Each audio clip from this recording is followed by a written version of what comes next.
So hey guys, তোমরা সবাই কেমন আছো? আমি আজকে ডালগুনা ক্যান্ডি বানিয়েছি।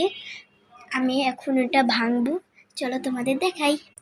সো হে গাইস, আমরা চলে এসেছি। আমি এটা ভাঙতে পারতেছি। সো হে গাইস, অবস্থা আমার খুবই খারাপ।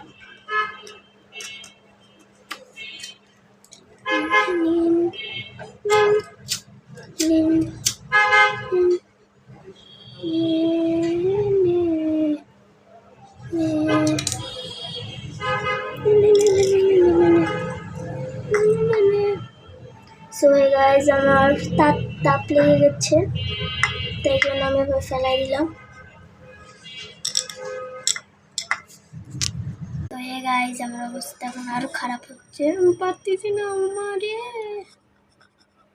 তাহলে আমি এই ভিডিওতে পারলাম না, তোমাদের অন্য ভিডিওতে অবশ্যই দিয়ে দেবো।